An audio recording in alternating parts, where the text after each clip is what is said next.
এ দুনিয়ার মুসলমান,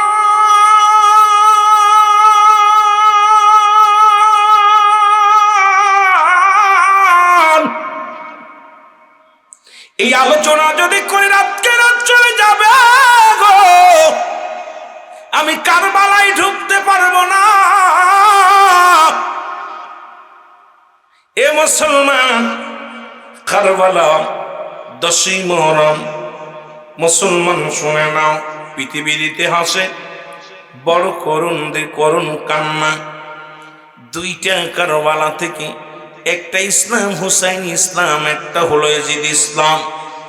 মনে কিছু করবেন না, হয়তো অনেকের গায়ের উপরে পড়বে, অনেকে কষ্ট পাবে না। মুসলমান, হুসাইন শিবিরও আজান হয়েছে, ইয়াজিদ শিবিরও আজান হয়েছে। হুসাইনকে হত্যা করার পর তারা কি করে সজু করিয়া নামাজে দাঁড়ায় গেছে। আবার হুসাইন হত্যা হওয়ার পর অবশিষ্ট যারা ছিল তারা সবাই নামাজ ছাড়ে নাই। কারণ এক ওয়াক্ত নামাজ কাজা দিলে 80 হুতবা পরিমাণ জান্নাত, যার এক হুতবা পরিমাণ হলো 2,88,00,000 বছর। এখন আপনার আমার জীবন থেকে কত নামাজ চলে গেল, এই নামাজের হিসাবটা যদি রব্বে কারিম ধরে, আপনার আমার বাঁচার মতো কোনো গতি নাই। জোরে জোরে চিল্লায়া বলেন মারহাবা, জোরে জোরে চিল্লায়া বলা যাবেন আল্লাহু আকবার। কারবালায় যাইতে পারলাম না রে আমি, যাইতে পারলাম না। বলো কারবালায় যাইতে পারলাম না রে আমি, মহব্বতে বলেন কারবালায় যাইতে পারলাম না রে আমি। কোথায় আছেন গো মায়ার নবী,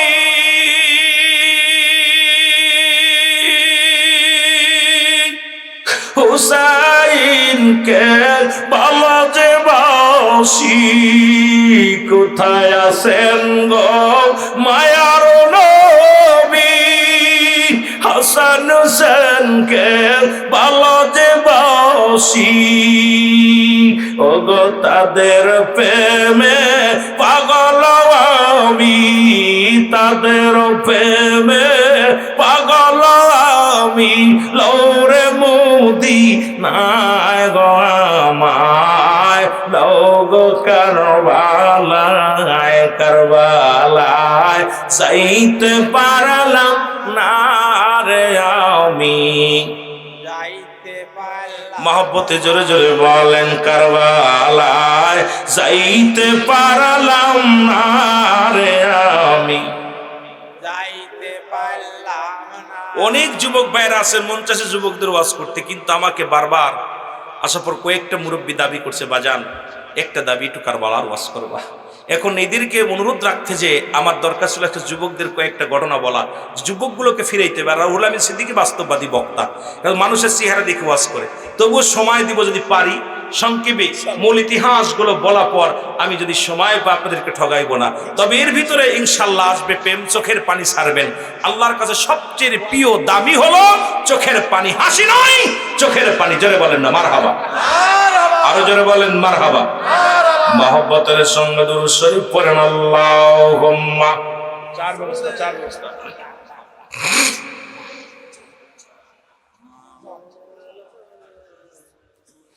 ওয়ালা আলী সাইয়্যিদিনা। এ ভাইরা আমার, মূল ইতিহাসটা আমি বলে যাই। ওই বিষাদ সিন্দুর পড়িয়া শানে কারবালা কেউ পড়েছেন বিষাদ সিন্দুর, হায়রে অত মীর মোশাররফের লেখা। অনেক বানোয়াট, অনেক কিস্তা পড়েছেন মুসলমান। এই কিস্তাগুলো নয়, শানে কারবালা মুফতি শফিক আহমেদের লেখা, যিনি ফার্সি ভাষায় লেখলেন, উর্দু ভাষায় লেখলেন, আরবি ভাষায় লেখলেন, হিন্দি ভাষায় লেখলেন। শানে কারবালা, এই কারবালার মূল ইতিহাসগুলো আমাদের তুলে ধরতে হবে। যেখানে যাইয়া যুবক বন্ধুরা শোনো, ওই কারবালার ময়দানে 10ই মুহররম ইমাম হুসাইন রাদিয়াল্লাহু তাআলা, আমার বাবারা কিসের জন্য? এই কালেমার জন্য দূরে নয়। কারণ রাসূল যখন দুনিয়ার মধ্যে মানুষের সাথে ছিলেন, সবাই নবীকে আল আমিন উপাধি দিয়েছিল, নবীকে ভালোবেসেছিল। নবী যখনই কালেমার দাওয়াত দেওয়া শুরু করলো, তখনই তো নবীর উপরে আক্রমণ শুরু হয়ে গেল। আমার নবীজিকে আল্লাহ দিছে বায়ানাত, উত্তম ব্যবহার, উত্তম আখলাক, উত্তম চরিত্র, যা পৃথিবীর মধ্যে অন্য কোনো নবীরে দেন নাই। নবীকে নবী বলেছেন হায়াতি খায়রুল লাকুম, আমার হায়াতের জিন্দেগিটা উম্মতের জন্য কল্যাণ স্বরূপ। ওফাতি খায়রুল লাকুম, আমার ওফাত উম্মতের জন্য কল্যাণ স্বরূপ। সেই নবীর শান শোনো, সেই নবীর মান শোনো রে মুসলমান। এই 10 মুহররম এর মুসলমান শুনে নাও, এই দুনিয়াটা 72 জন কাফেলা করিয়া হুসাইন রওনা হয়ে গেলেন কোথায়? আলিয়াজ। মুসলমান শুনে নাও, হাসান রাদিয়াল্লাহু তাআলাকে হত্যা করল এই ক্ষমতার লোভে গো। আজকে মানুষ এই বালহুয়া কিলাব, এই দুনিয়াটা পচা দুর্গন্ধ মুড়ি। মানুষের চরিত্র হলো কুকুরের চরিত্র। অনেক আলেম কষ্ট পাবেন, অনেক নেতা কষ্ট পাবে রে মুসলমান। কারণ নবীজি নিজেই বলছে বালহুয়া কিলাব, এই দুনিয়াটা পচা দুর্গন্ধ মুড়ি। আমার আব্বার কিতাব নয়, রাসূলের কিতাব। আমার আব্বার কোরআন নয়, আমার আল্লাহর কোরআন। এর মুসলমান শুনে নাও, মানুষের চরিত্র কুকুরের চরিত্র। কুকুরে যেমন মুড়ি পাইলে খুশি হয়, সে জামানার মানুষগুলো সম্পদ পাইলে খুশি হবে। এই সম্পদের পিছে দৌড়াইবে, ক্ষমতার জন্য দৌড়াইবে, চেয়ারের জন্য দৌড়াইবে। কারণ দুনিয়ার মধ্যে ঈমান হারায়া ফেলবে। যেটা মুসলমান শুনে নাও, ঈমানের দাম নাই আজকে বর্তমান জামানায়। ঈমানের ঘাটতি হয়ে গেছে জগৎ মানুষের জীবনের অমূল্য সম্পদের নাম ঈমান। মানব জীবনের অমূল্য সম্পদের নাম ঈমান। ব্যক্তির জীবনের অমূল্য সম্পদের নাম রুহু। রুহবিহীন যেমন বডির কোনো মূল্য নাই, ঈমানবিহীন কোনো আমলের মূল্য নাই। এখন ঈমানের প্রয়োজন নাই, দরকার চেয়ারের। ঈমানের প্রয়োজন নাই, দরকার ক্ষমতা। ঈমানের প্রয়োজন নাই, দরকার রাজ মুসলমান বড় মুকুট মাথায় পড়া। আজকে ঈমান বিক্রি হয়। বর্তমান বাংলাদেশের অবস্থা আরো শোচনীয়। জোরে জোরে চিল্লায় বলেন ঠিক কিনা? রাসূল বলে গেছেন বালহুয়া কিলাফ, দুনিয়াটা হলো পচা দুর্গন্ধ মুড়ি। মানুষের চরিত্র হলো কুকুরের চরিত্র।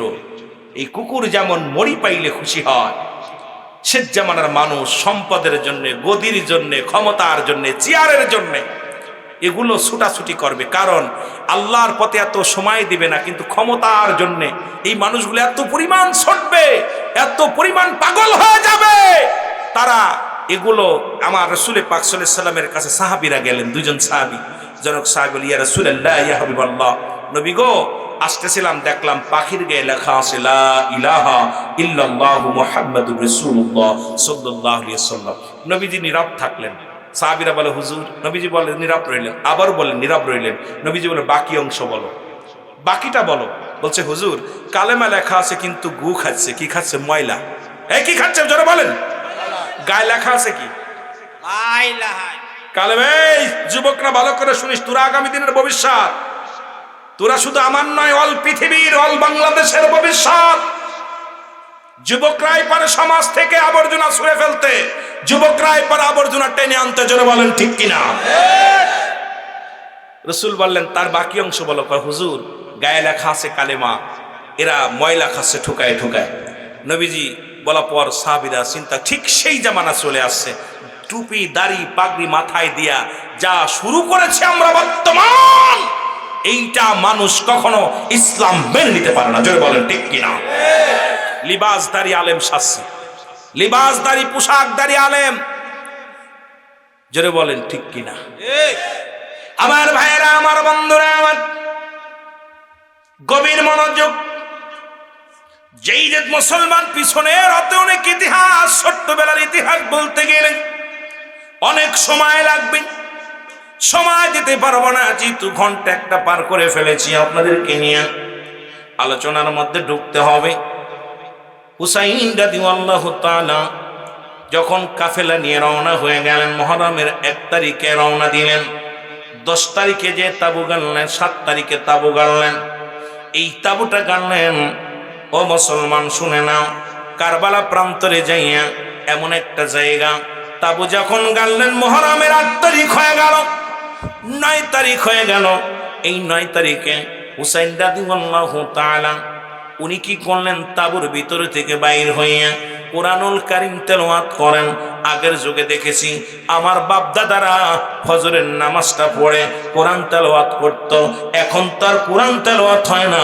আগের যুগের মা বোনেরাও তারা বাড়িতে কোরআন তেলাওয়াত করত, এখন কোরআন তেলাওয়াত হয় না। ফজরের নামাজ পড়ে ডায়াবেটিসের জন্য দৌড়াদৌড়ি করে, জোরে বলেন ঠিক কিনা? এ যুবক শোনো গো, সাহারা বানু ভিতর থেকে ডাকতে বলে, বিবি রে, স্বামী রে, তাবুর ভিতরে পানি নাই, একটু পানি এনে দাও। সন্তান, ছোট সন্তান আলী আসগর পিপাসায় বড় কাতর হয়ে গেছে। হুসাইন রাদিয়াল্লাহু তাআলা, অনেক লম্বা, আগে বলেছি অনেক লম্বা ইতিহাস বলতে গেলে সময় লাগবে, আমি আপনাদের মূল পয়েন্টটা একটু বলে যাই। ওই কারবালার ময়দানে চলে গেলাম, পিছনের ওদিকে দরকার নাই, হুসাইন হাসানকে হত্যার ইতিহাসের মধ্যে গেলাম না, ছোট্ট জীবনী গেলাম না, রসুলের নাতিদের জীবন, আল হাসান আল হুসাইন, দুটি জান্নাতি গোলাপ ফুল, ফুটন্ত গোলাপ ফুল, এই ফুল দুটির আলোচনা নিয়ে আলোচনা করলেন। আরো 1 ঘন্টা সময় পিছিয়ে যাব রে মুসলমান, মূল ইতিহাসটা আমি তুলে ধরি। এবার যখন পানি আনার জন্য গেলেন, এবার মুসলমান শোনো গো, হুসাইন রাদিয়াল্লাহু তাআলা আলী আসগরকে নিয়ে বুকের মধ্যে নিয়ে পানির জন্য সন্ধানে রওনা হয়ে গেল। এবার পানির কাছে যাইয়া বলে, ও এজিদের সোনারা শোনো, একটু পানি দাও, কারণ আমি অন্যায় করলে করেছি, তোমাদের তো, আমরা তো কোনো অন্যায় করি নাই, অপরাধ করি নাই, শুধু এসেছি কালেমার দাওয়াত দিতে। লা ইলাহা ইল্লাল্লাহু মুহাম্মাদুর রাসূলুল্লাহ সাল্লাল্লাহু আলাইহি ওয়াসাল্লাম। এর ডাকতে বলে, হুসাইন ডাকতে বলে, এজিদের সৈন্যরা রে, পিপাসায় ছোট আসগর পিপাসায় কাতর হয়ে গেছে, একটু পানি দাও, একটু পানি দাও। এই পানির সন্ধানে যখন মুসলমান পানি বলে ডাক দিলেন, কোন কোন কিতাবের মধ্যে আছে আসগর আলী মুসলমান পিপাসায় কাতর হইয়া এই দুনিয়ার মধ্যে গলা শুকায়া গেছিল, দুনিয়ার মধ্যে ইন্তেকাল করেছে। আবার কোন কোন কিতাবের মধ্যে শানে কারবালার মধ্যে দেখলাম, মুসলমান শুনে নাও, এজিদ সেনারা আসিয়া আসগর আলীর বুকের মধ্যে একটু মুসলমান 30 ছুঁড়ে মারছে। আসগর আলী দুনিয়ার মায়া ছেড়ে পরপারে চলে গেছে। ইন্না লিল্লাহি ওয়া ইন্না ইলাইহি রাজিউন। জোরে জোরে চিল্লা বলা যাবে না আল্লাহু আকবার। মহব্বতের সঙ্গে জিকির করেন লা ইলাহা, আরো জোরে বলেন লা ইলাহা।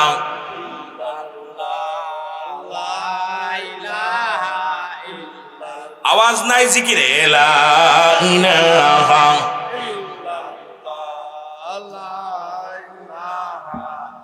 এ ভাইরা আমার, বন্ধুরা আমার, আসগরের যখন বুকের ভিতরে ধনুকটা টান দিছে, কলিজাটা বাইর হয়ে গেছে। এই কলিজাটা নিয়া হযরত হুসাইন রাদিয়াল্লাহু তাআলা ডাক দিয়ে বলে, রব্বুল আলামিন, আমার আল্লাহ, কলিজার টুকরা সন্তানকে বিদায় করে দিলাম আল্লাহ, শুধু ইসলামের দাওয়াতের জন্য গো আল্লাহ। এই সন্তানকে চলে আসলাম তাবুর মধ্যে। ডাক দে বলে, সাহারা বানু রে, কোথায় রে বিবি সাহারা বানু? সাহারা বানু তাবুর ভিতর থেকে বাইর হলেন, আসিয়া দেখে কলিজার টুকরা সন্তান আর দুনিয়াই নাই, আর দুনিয়াই নাই।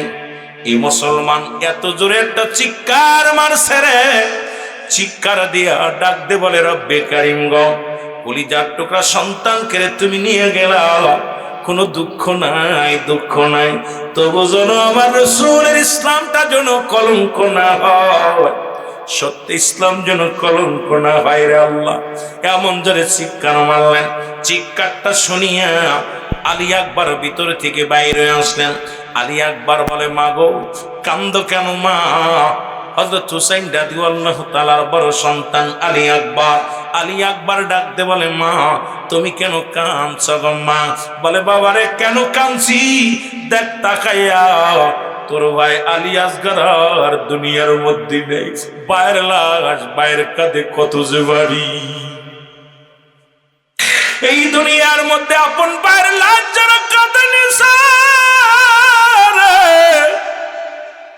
ওই ব্যক্তি জানে ভাইয়ের লাশ পৃথিবীর মধ্যে কত বাড়ি। আলী আকবর একটা চিৎকার দিয়ে ডাক দি বলে, মা মা কি দেখাইলা রে? জীবনের মতো শেষবারের মতো কি দেখাইলা? আর কোনদিন আমার ভাই বলে ডাকবে না, আর কোনদিন আমারে আর ভাই দাদা বলে ডাকবে না। মা মা সোরের ভাই বিদায় হয়ে গেছে, বিদায় দাও। আমি যাব যুদ্ধের ময়দানে, বাতিলদের হত্যা করিয়া বাইরে প্রতিশোধ নিব, বিদায় দাও। জোরে জোরে চিল্লায় বলা যাবে না আল্লাহু আকবার। চির বিদায় দাও হে ও মা গো, ডাকিতেছেন নবীজি আমায়, ডাকিতেছেন নবীজি আমার। বলো চির বিদায় দাও হে ও মা গো, ডাকিতেছেন নবীজি আমার, ডাকিতেছে নবীজি। ও মা গো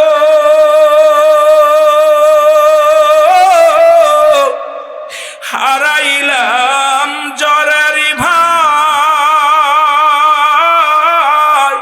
কি অপরাধ ছিল আমার গো।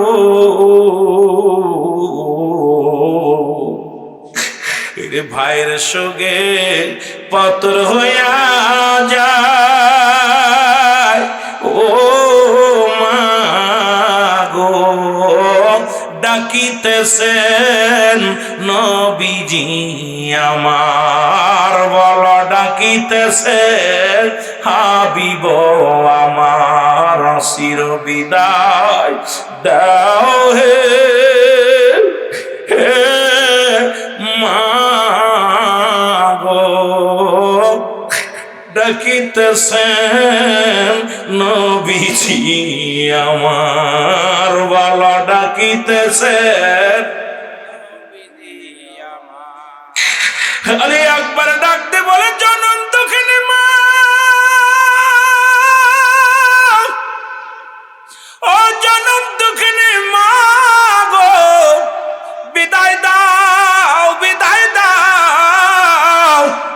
রহমতের নবী ডাকতেছি আমার মা গো, যাব আমি নবীর দেশে যাব রে, আমি আর বাঁচতে চাই না।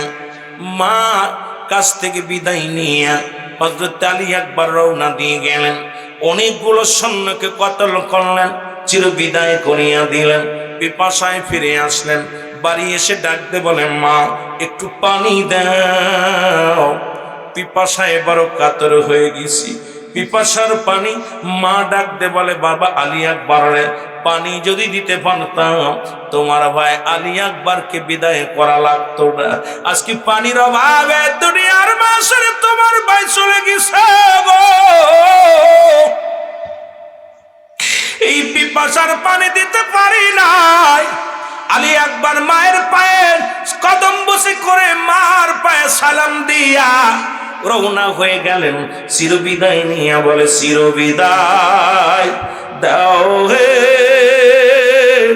ও মা গো, ডাকিতেছেন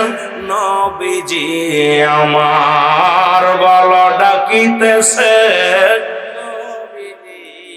আর জোরে বলেন চির বিদায় দাও হে ও বাবা গো, ডাকিতেছে নবীজি আমার বলো ডাকিতেছে, কে দিবে মোর সান্ত্বনা গো,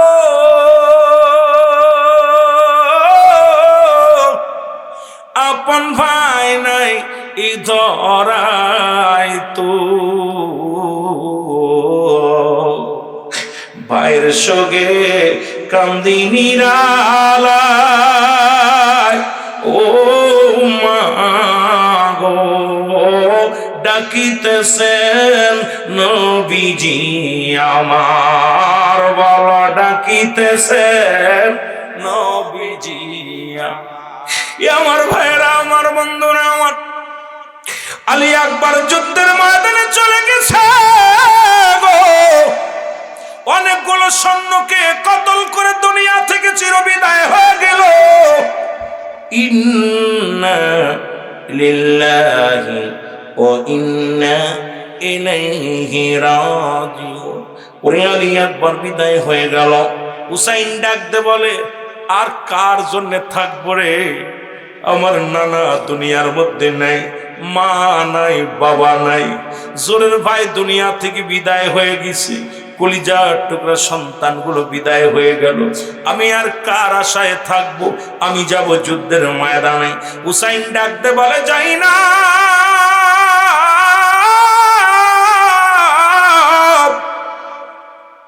যাই না প্রে, তাড়াতাড়ি আয়, আমি যাব যুদ্ধের ময়দানে। ও মুসলমান, শুধু কালেমার দাওয়াতের জন্য ভবানীপুরের বাবারা আমার শুনে নাও, এই ভবানীপুরের বাবারা যারা হুসাইনের প্রেম অন্তরের মধ্যে আছে, তাদের অন্তর কাঁদবে, চোখ দিয়ে পানি আসবে। আর এজিদের রক্ত যাদের মধ্যে আছে, হুসাইনের প্রশংসা শুনলে তাদের ভালো লাগবে না, তাদের অন্তর কানবে না, তাদের কলিজায় লাগবে না, কারণ হুসাইনের প্রেম, হুসাইন হাসান হুসাইন যুবকদের জান্নাতের সরদার। এই দুনিয়ার মধ্যে শোনো, এবার হুসাইন রাদিয়াল্লাহু তাআলা ডাকতে বলে, যাই না যাই না বলে, আমি যাব যুদ্ধের ময়দানে, আর দেরি করব না, আমার নানার উম্মতের জন্য আমি হাসি মুখে জীবন দিয়ে দিব।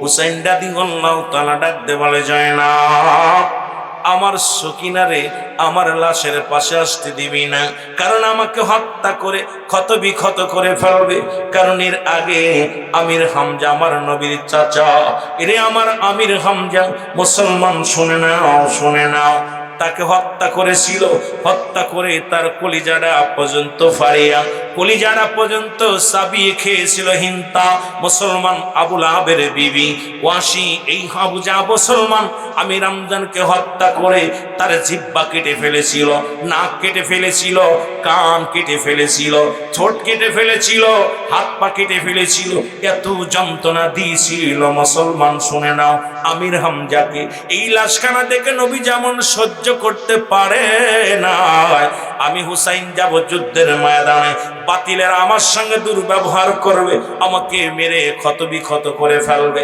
ওরে মুসলমান, যাই না,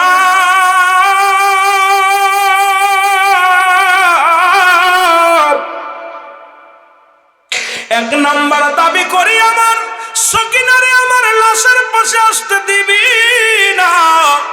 দুই নাম্বার, আমার জাইনালকে আমি রেখে গেলাম, আমার জাইনালকে দেখে রাখবি। আমার জাইনাল যদি মদিনায় ফিরে যেতে পারে, রাসূলুল্লাহর রওজায় যায় যেন নালিশ দিতে পারে, ইসলামের ধারক বাহক হিসেবে আমি জাইনালকে রেখে গেলাম। জাইনাল অসুস্থ, জ্বর হয়েছে, তাঁবুর ভিতর থেকে জাইনাল বাইর হইয়া বলে, আব্বু আমি যাব, আমি যুদ্ধের ময়দানে যাব, জীবন দিয়া দিব, আরে নবীর প্রেমে ইসলামের জন্য আমি জীবন দিয়ে দিব হাসি মুখে, রে আমাকে রেখে যেও না। হুসাইন বলে, জাইনাল রে, তুমি অসুস্থ, তোমার জ্বর হয়েছে, প্রচন্ড জ্বর, তাঁবুর মধ্যে থাকো। জাইনাল বলে, না না, এই দুনিয়ার মায়া আমি থাকতে চাই না, আমি যাব আমার রসুলের দেশে, আমার রসুল যেখানে ঘুমায় আছে আমার রসুলের কাছে যাব। আমি ইসলামের দাওয়াত দিতে যাইয়া আমি জীবনটা হাসি মুখে কোরবানি করে দিব, বাঁচতে চাই না দুনিয়ার মধ্যে, আমাকে লয়ে যাও। এরে হুসাইন, মুসলমান হযরত হুসাইন রাদিয়াল্লাহু তাআলা জয়নালকে বুঝাইয়া বললেন, জয়নাল রে, আমি রেখে গেলাম আমার নানার উম্মতের জন্য তোমাকে। ডাকতে বলে, জয়নাল,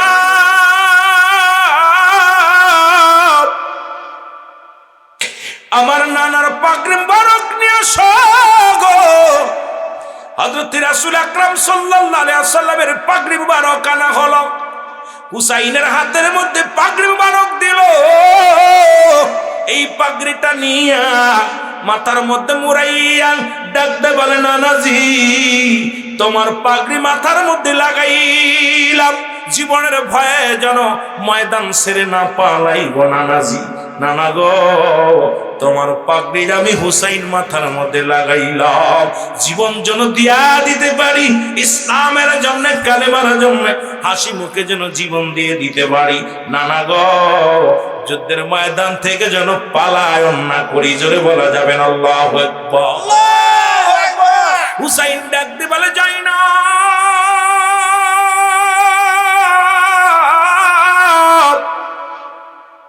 আমার আব্বা জানের জুলফিকার মুবারক নিয়ে আসো। শেরে খোদা হযরত আলীর জুলফিকার মুবারক আনা হলো। এই জুলফিকার মুবারক হাতের মধ্যে নিলেন, ডাকতে বলে, বাবাজি, এই আপনার জুলফিকার মুবারক আমি হাতের মধ্যে নিলাম, দুনিয়ার যত বাতিল শক্তি আসবে আমি হুসাইন মোকাবেলা করব, হাসি মুখে জীবনটা দিয়ে দিব। নানাজি ও আমার বাবাজি, নানার পাগড়ি মাথায়, বাবার জুলফিকার রাতের মধ্যে। ডাকতে বলে, যাই না, আমার চাচা আমির হামজার বল্লভটা নিয়ে আসো। আমির হামজার বল্লভখানা আনা হলো। এই বল্লভটা বাম হাতের মধ্যে নিলেন, ডান হাতের মধ্যে তরবারি, মাথার মধ্যে নবীর পাগড়ি, বাম হাতের মধ্যে আমির হামজার বল্লভ মোবারক। ডাকতে বলে, যায় না, শেষে একটা কথা বলে যাই, শুনে নাও, আমাকে মেরে ফেলবে, ক্ষত বিক্ষত করে ফেলবে, আমাদের জন্য কোন মন্ত্রী, কোন রাজার কাছে, পৃথিবীর কোন মানুষের কাছে আমাদের বিচারের দাবি করবা না। যদি মদিনায় ফিরে যেতে পারো, আমার রাসূলুল্লাহর রওজা মুবারকে দাঁড়ায়া আমি হুসাইনের সালামটা পৌঁছায়া দিবা। জোরে জোরে চিল্লায়া বলা যাবে না আল্লাহু আকবার। চিরবিদায় দাও হে ও জয়নাব রে, ডাকিতেছেন নানাজি আমায়, বলো ডাকিতেছেন নানাজি। আরো যদি বললেন, চিরবিদায় দাও হে ও জয়নাব রে, ডাকিতেছে নানাজি আমার, বলো ডাকিতেছে কত আদর করতো নানা,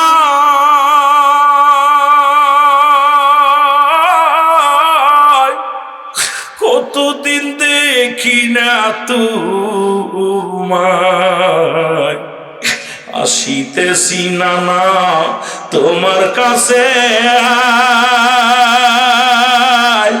ও নানা গো, ডাকিতেছেন নবীজি আমার, বলো ডাকিতেছেন নবীজি আমার, চিরবিদায় দাও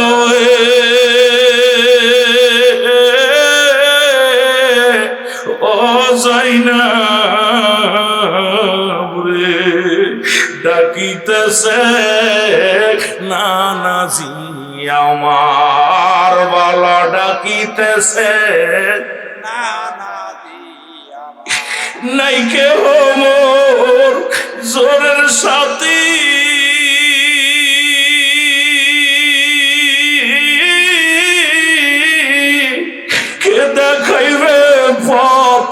ফুতি গো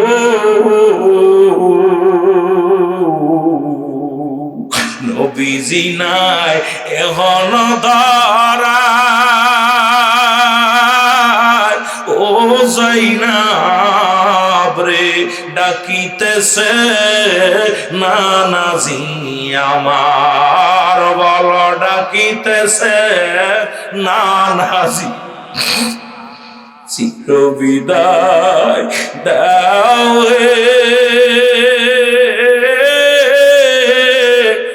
যাইনাব রে ডাকিতেছেন নানাজি আমায় বল ডাকিতেছে এ দুনিয়ার মুসলমান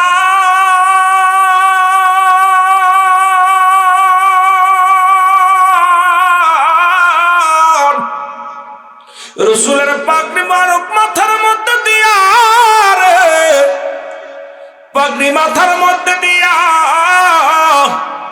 তরবারি হাতের মধ্যে নিয়া বল্লভ নিয়া হযরত হুসাইন রাদিয়াল্লাহু তাআলা যুদ্ধের ময়দানে ছুটে গেলেন। আমার বাবারা, আমার বন্ধুরা, আমার অনেকগুলো সৈন্য কতল করে দিয়ে এই জমিনের মধ্যে নিজে আহত হয়ে পড়ে গেলেন। হুসাইন রাদিয়াল্লাহু তাআলা যখন জমিনের মধ্যে পড়ে গেলেন, শুনেন অনেক ভাইয়েরা আপনারা দোষারোপ করেন, অনেক ভাইয়েরা বলেন বাবা কষ্ট লাগে তখনই যখন বলে কার কথা মুসলমান এজিদ নিষ্পাপ ছিল। বাবা এজিদ ছিল দামেস্কের মসজিদের ইমাম, যার পিছে 1.5 লক্ষ মানুষ নামাজ পড়তো, কিন্তু বাবারে আমার ভিতরে ছিল সবচেয়ে বড় ষড়যন্ত্র।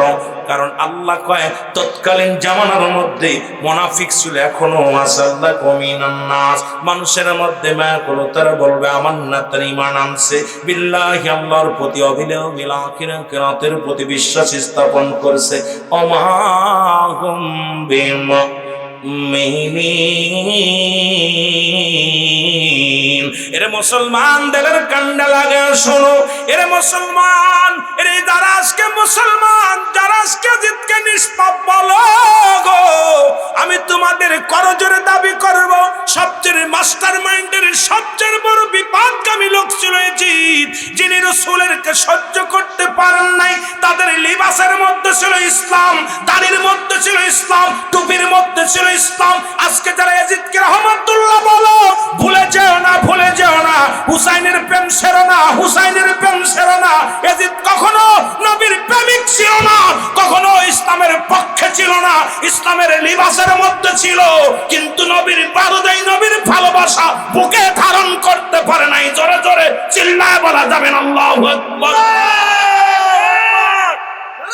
তাকবীর, নারে তাকবীর, আল্লাহু আকবার। দুনিয়ার মুসলিম ইসলামের শত্রুরা, ইসলামের শত্রুরা, নারে তাকবীর।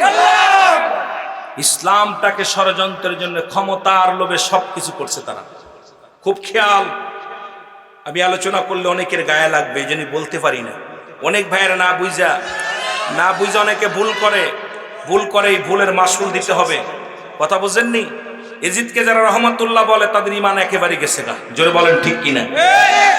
আমি নিজে বইয়ের মধ্যে পড়েছি শানে কারবালার মধ্যে, যেটা ফার্সিতে লেখা, উর্দুতে লেখা, যেটা মুসলমান হিন্দিতে লেখা। এজিদ উনি কি করতো জানেন? ওনার পিছে 1.5 লক্ষ মানুষ নামাজ পড়তো, উনি মদ পান করত। 1 নাম্বার উনি কি করত? মদ পান করত। 2 নাম্বার সে সুদের কারবার করত, সুদের ব্যবসা করত। 3 নাম্বার সে নতুন নতুন নারীগুলো নিয়ে আনন্দ ফুর্তি করত। সুতরাং এইরকম অসংখ্য তার বিরুদ্ধে অভিযোগ আমি নিজে পেয়েছি। সুতরাং শুনে নেন ভালো করে। আর দামেস্কের মসজিদের ইমাম যদিও ছিল, আমার দেশের ভাইরা অনেকে এটাকে ভুল বুঝায়া এজিদকে নিষ্পাপ বানাইতে চান, কিন্তু কখনো সম্ভব না। কিয়ামত পর্যন্ত এজিদকে নিষ্পাপ বানানোর মতো কোনো অস্ত্র আপনাদের কাছে নাই। জোরে বলেন ঠিক কিনা? কেন এমন কোন দলিল আপনারা পাইবেন না যে এজিদকে আপনারা বাঁচায় নেবেন। কারণ এজিদ ছিল চক্রবৃদ্ধি, সবচেয়ে 1 নাম্বার লিডার, মাস্টার মাইন্ডের কাজ, সবচেয়ে হুকুমদাতা, পৃথিবীর মধ্যে সবচেয়ে আপনার যখন আসামি ধরা পড়ে হুকুমদাতার কিন্তু বেশি বিচার হওয়া উচিত, যারা বলেন ঠিক কিনা? এই যে ছিল হুকুমদাতা, হুকুমদাতা ছিল ক্ষমতার জন্যে চারিদিকের আবর্জনা সাফ করে ফেলেছে। কথা বোঝেননি? কারণ তার ধারণা হাসান হুসাইন যদি থাকে, নবীজির আহলে বায়াত থাকলে আমি ক্ষমতায় বসতে পারবো না, এদেরকে আগে বিতাড়িত করতে হবে। এটাই ছিল তার মূল টার্গেট, আর সেই টার্গেট উনি মিশন সাকসেস করেছিল। এ মুসলমান শুনে নাও, এজিদের সৈন্য শেমর, উনি, আমি একটা দলিলের মধ্যে দেখলাম উনি ছিল মসজিদের মুয়াজ্জিন, আজান দিত। এই আজান দিতে আসা পর হযরত হুসাইনকে হত্যা করলেন। যখন ভাই টাকা পড়ে গেছে ভিতরে, যখন পড়ে গেছে, পড়ে যাওয়ার পর ওনার গায়ের মধ্যে 33টি তরবারির আঘাত। এ মুসলমান শুনে নাও, পৃথিবীর মধ্যে 70টা তীরের আঘাত এর গায়ের মধ্যে লাগছে, 70টা তীর। এরপরে 21টে বল্লভের আঘাত হুসাইনের গায়ের মধ্যে মারছে। হুসাইন যখন জমিনের মধ্যে পড়ে গেছে, তখনই শেমর, নিষ্ঠুর শেমর, ওর মুখে দাড়ি ছিল, টুপি ছিল, মাথায় টুপি, পাগড়ি ছিল। ও এসে হুসাইনের বুকের পরে চেপে বসছে। খুব খেয়াল করবেন, বুকের পরে চেপে বসছে। চেপে হুসাইনের বুকের ভিতরে বল্লভ দিয়া গুতা মারতেছে আর মারার জন্য। গলার মধ্যে পোস্ট দিচ্ছে, কিন্তু পোস্ট কাটে না। হুসাইন ডাক দিয়ে বলছে, শেমর, আমাকে মারিস না, আমাকে মেরে লাভ কি? আমাকে মারলে তুই ক্ষমতা পাবি না। কারণ শোন, আমাকে মারলে আমার নবী কষ্ট পাবে, আমার নবীজি কাঁদতেছে, আমার রওজা পাকে শুয়ে কাঁদতেছে, আমাকে মারিস না, আমাকে বাঁচার একটা সুযোগ দে, আমাকে মারিস না। কিন্তু শেমর ওই যে এজিদ তো ঘোষণা করেছে, যারা হুসাইনের ধর আনতে পারবে, কাল্লা আনতে পারবে, নগদ এত টাকা পুরস্কার দিব। এই পুরস্কারের লোভে কি করলো শেমর, নিষ্ঠুর এজিদ সেনা শেমর হুসাইনকে গলার মধ্যে ফোঁস দিতে লাগলেন। হুসাইন কাটে না, বল্লভ দিয়া খুসা মারে, তবুও সে মরে না। হুসাইন রাদিয়াল্লাহু তাআলা চিৎকার মেরে কান্দে আর ডেকে বলে, আমার বাবারা, ধীরে ধীরে চালাও ছুরি, ধীরে ধীরে আমারি গলায়, এ গলাতে দিছেন গো চুমা, আমারি নানায় বলো, এ গলাতে দিছেন চুমা, অন্য নাই বিনয় করি নিষ্ঠুর তোমারে,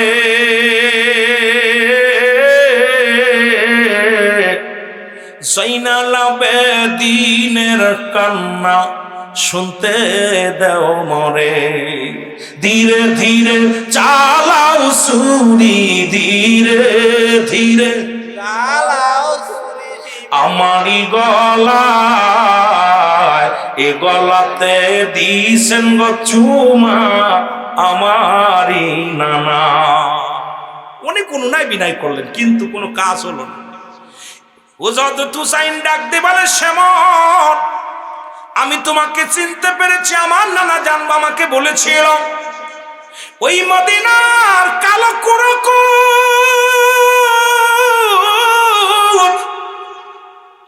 মক্কা মদিনার কালো ডোরা কাটা কুকুর আমার পায়ের মধ্যে কামড় দিছে, সুতরাং আমার বুঝতে আর বাকি নাই রে, তুমি সেই মদিনার কুকুর।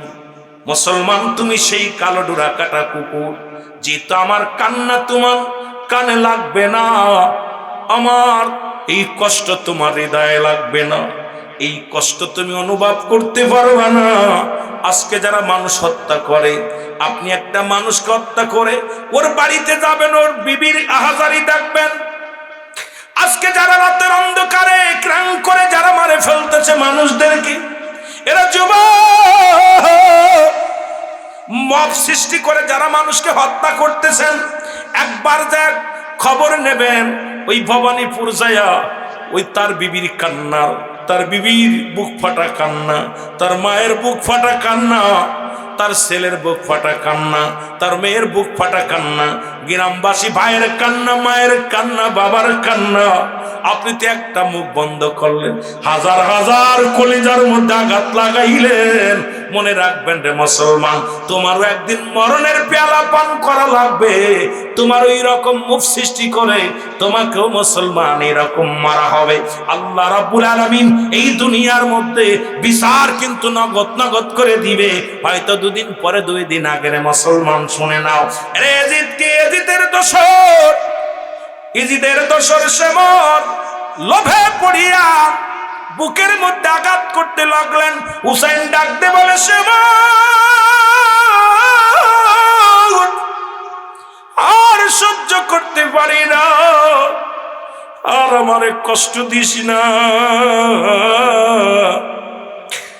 আমি আর সহ্য করতে পারি না।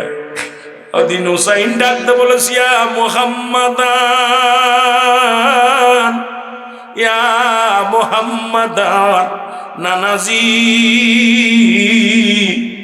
তোমার হুসাইন কান্দে কারবালায় গোরানা, তোমার হুসাইন কান্দে ইজিদের ছুরির নিচে পড়ে কান্দে। সেদিন হুসাইনের আওয়াজ থেকে একটা আওয়াজ এসেছিল, ইয়া মুহাম্মাদান, ইয়া মুহাম্মাদান, ইয়া মুহাম্মাদান। জোরে জোরে চিল্লায় বলা যাবে না আল্লাহু আকবার, আরো জোরে জোরে চিল্লায় বলেন না মারহাবা। চির বিদায় দাও হে ও নিষ্ঠুর সে মরে, ডাকিতেছে নানাজি আমায়, বল ডাকিতেছে, আরো জোরে বলেন, ডাকিতেছে নানা আমাকে মারিলে পারে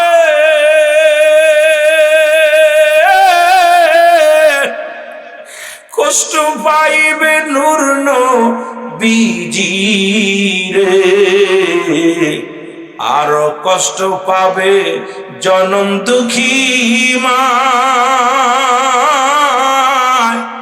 ও নিষ্ঠুর রে, ডাকিতেছে নবীজি আমায়, বলো ডাকিতেছে নবীজি আমায়, বলো ডাকিতেছে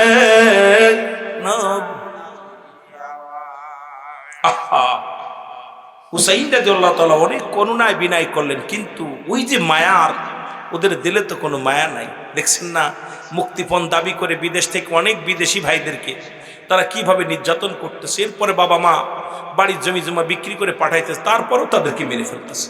অনেক মুক্তিপণ দাবি করতেছে, আমার দেশেও অসংখ্য সন্তানকে নিয়ে অপহরণ করে মুক্তিপণ দাবি করতেছে, তারপরও সন্তানের লাশ। এই যে কিছুদিন আগে কিশোরগঞ্জে, কিছুদিন আগে আপনার নারায়ণগঞ্জে, এই যে আপনার মুন্সিগঞ্জে দেখলাম কয়েকটা জেলায় আপন সন্তানগুলো, তাদের সন্তানগুলো নিয়ে গুম করে ফেলছে, গুম করে মুক্তিপণ দাবি করতেছে, মুক্তিপণ দিছে কষ্ট করে, তারপরও জীবিত সন্তান পাই নাই। জোরে বলেন ঠিক কিনা? এ আমার ভাইয়েরা, আমার বন্ধুরা, আমার হযরত হুসাইন রাদিয়াল্লাহু তাআলা ডাকতে বলে, শামার আমি তোমাকে চিনতে পেরেছি, তুমি আমারে ছাড়বা না, আমাকে তুমি মেরে ফেলবা। তবে নানাজি হলকমের নিচ দিয়া চুমা দিছিল, এই জায়গা দিয়া পৃথিবীর কোনো অস্ত্র চলবে না, তুমি কাটলে হলকমের উপরে দিয়ে কাটো, একটা পোস্ট লাগায় দাও। এইবার হলকমের উপর দিয়া যখন পোস্টটা লাগায় দিছে, সঙ্গে সঙ্গে হুসাইন রাদিয়াল্লাহু তাআলা গর্দান থেকে মুসলমান, শুনে না, থর থেকে কাল্লা আলাদা হয়ে গেছে। আমার ভাইয়েরা, আমার বন্ধুরা, আমার হত্যা করে শুধু নীরব থাকে না, তরবারির উপরে হুসাইনের মাথা উঠায়া থুতু নিক্ষেপ করেছে, ফুটবলের মতো পুরো মাথাটা জমিনের মধ্যে লাথি করেছে। মুসলমান শুনে নাও, 70টা তাজা ঘোড়া হুসাইনের গায়ের উপর দিয়ে চালিয়ে দেওয়া হয়েছিল। হুসাইনের গোশতগুলো টুকরা টুকরা করে ময়দানে ছড়িয়ে ফেলেছিল। সমস্ত গোশতের টুকরার ভিতরে দিয়া আওয়াজ আসতেছিল, ইয়া মুহাম্মাদান, ইয়া মুহাম্মাদান, ইয়া মুহাম্মাদান, নানাজি নানাজি চিৎকার মেরেছিল। এ আমার ভাইয়েরা, আমার বন্ধুরা, আমার সেদিন কিন্তু তারা কোনো মা ছিল না গো। হুসাইন কলঙ্ক করে নিয়েছিল, হুসাইন রাদিয়াল্লাহু তাআলার পণ্যের কাপড়টা পর্যন্ত খুলে নিয়েছিল। হুসাইনকে এত নির্মম ভাবে হত্যা করেছিল মুসলমান। ইবনে আব্বাস বলে, আমি মদিনায় শুয়ে আছি, হঠাৎ স্বপ্নের মধ্যে দেখতে পাইলাম নূর নবীজি রওজা থেকে রওজার মাটিগুলো থরথর করে কাঁপতেছে। আমি স্বপ্নের মধ্যে দেখলাম হঠাৎ করে রওজা থেকে নবীজি উঠে দিয়েছেন, উঠে দাঁড়ায় ডাকতে বলে, আপনি আব্বাস, মক্কা মদিনার মানুষদের বলে দাও গো আমার হুসাইন আর নাই, আমার হুসাইন আর নাই। হুসাইনকে দুনিয়া থেকে বিদায় করে দিছে। পরে মুসলমান শুনে নাও, এই হলো হুসাইনকে চির বিদায় করে দিয়েছিল অর্থের লোভের মুসলমান।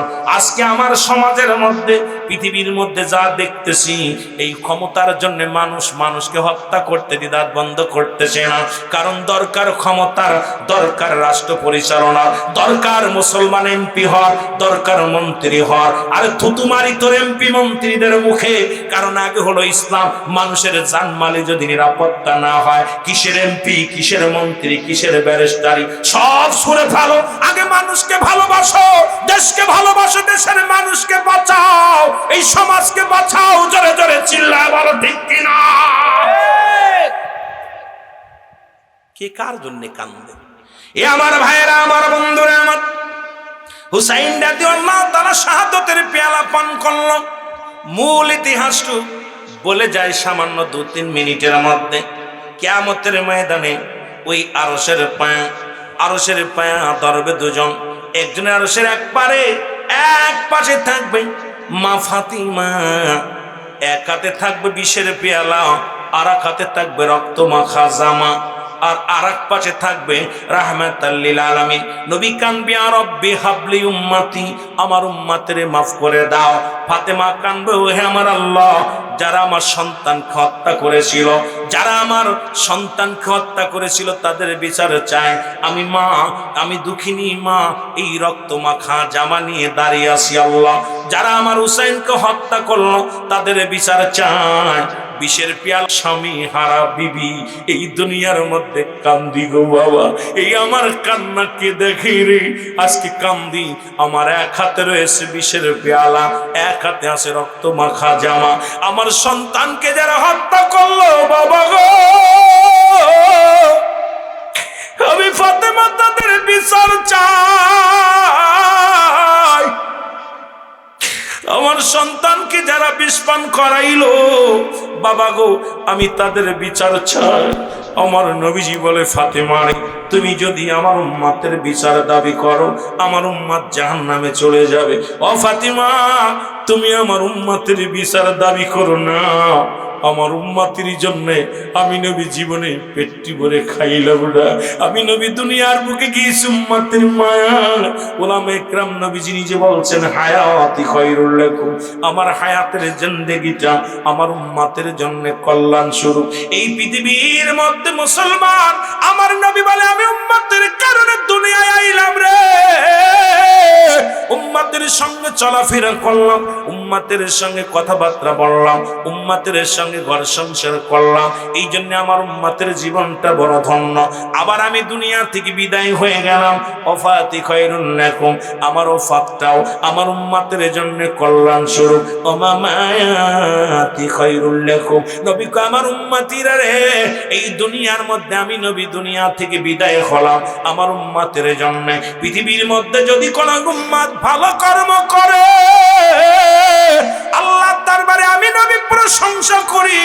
আল্লাহ ওই ভবানীপুরের আশিকেরা মিলিয়া জান্নাতের বাগান সাজাইছে। আল্লাহ তাদেরকে তাদের জন্য প্রশংসা করবে আমার নবীজি।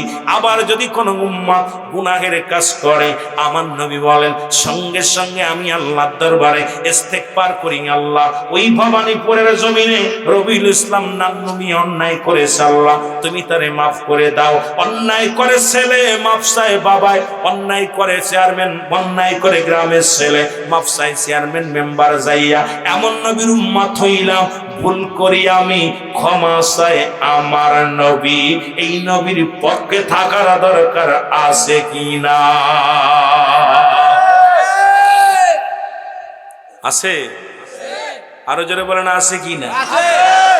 এর মদিনা মদিনা আশিক মুমিনের ঠিকানা বলো না মদিনা মদিনা আশিক মুমিনের ঠিকানা বলো না মদিনা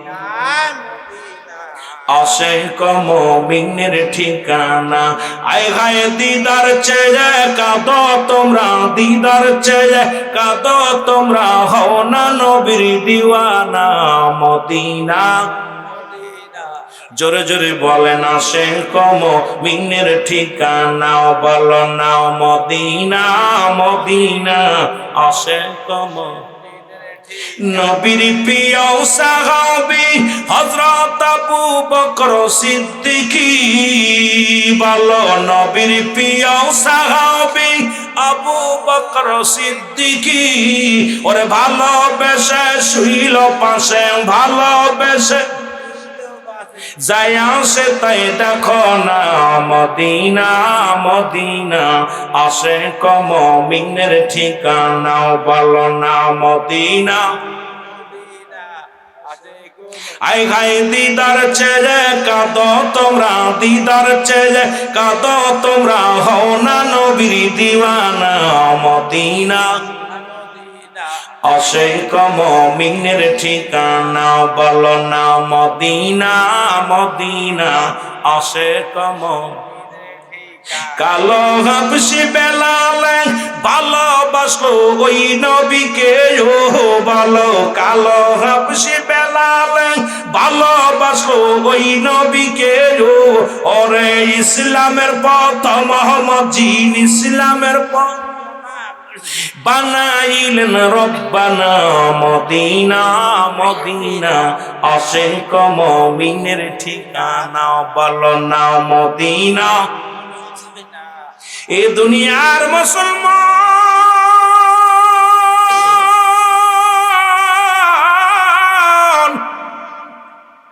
মা ফাতেমা ডাক দিয়ে বলে আব্বা জান আপনার উম্মতের জন্য গো আমার কলিজার টুকরা সন্তানদের আমি কুরবানি করে দিলাম জোরে জোরে বলেন মারহাবা আর একটু জোরে বলেন মারহাবা এমন সময় একদল লোক হাজির হয়ে যাবে ডাক দিয়ে বলবি ইয়া রাসূলুল্লাহ ইয়া হাবিবাল্লাহ নবী গো আমাদেরকে আপনি দয়া করেন নবী বলবে তোমরা কারা বলবে হুজুর আমরা এজিদের দলও ছিলাম না হুসাইনের দলও ছিলাম না আমরা ছিলাম নিরপেক্ষ আমার নবী বলবে ও লোকেরা শোনো আমি নবী আজকে নিরপেক্ষ থাকবো তোমাদের জান্নাতের জন্য ডাকবো না বাধাও দিব না আমি নবী তোমাদের সুপারিশ করব না বাধাও দিব না তোমরা তোমাদের মতো করো মুসলমান আর একদল লোক দৌড়ায় আসবে বলবি ইয়া রাসূলুল্লাহ ইয়া হাবিবাল্লাহ আমাদেরকে সাহায্য করেন আজ মুসিবতের দিনে কেউ গতি নাই আপনি বিনা নবী গো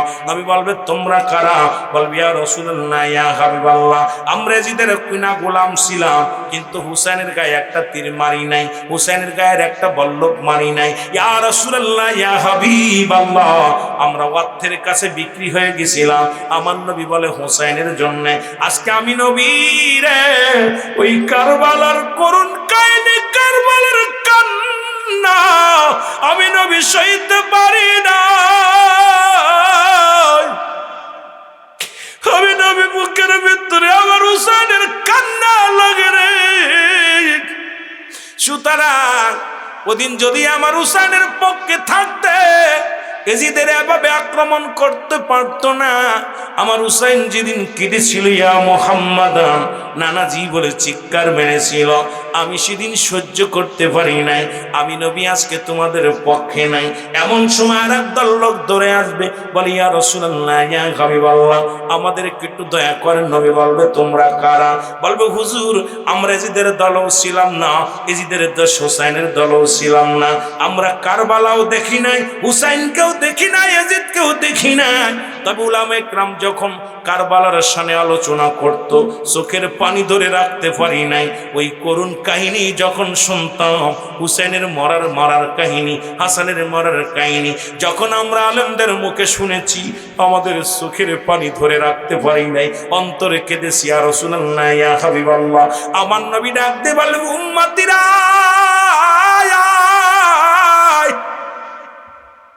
যারা আমার হাসান হুসাইনের মহব্বতে যাদের চোখ দিয়া মাছের চোখের মতো একটু পানি গড়াইয়া পড়েছে, আমি নবী আজকে হাত ধরে তাদের জান্নাতে নিয়ে যাব।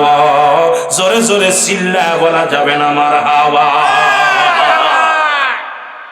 সুতরাং হাসান হুসেন ওয়াজ শোনাও লাভ, যদি শোনা পর অন্তরটার ভিতরে একটু ধাক্কা লাগে।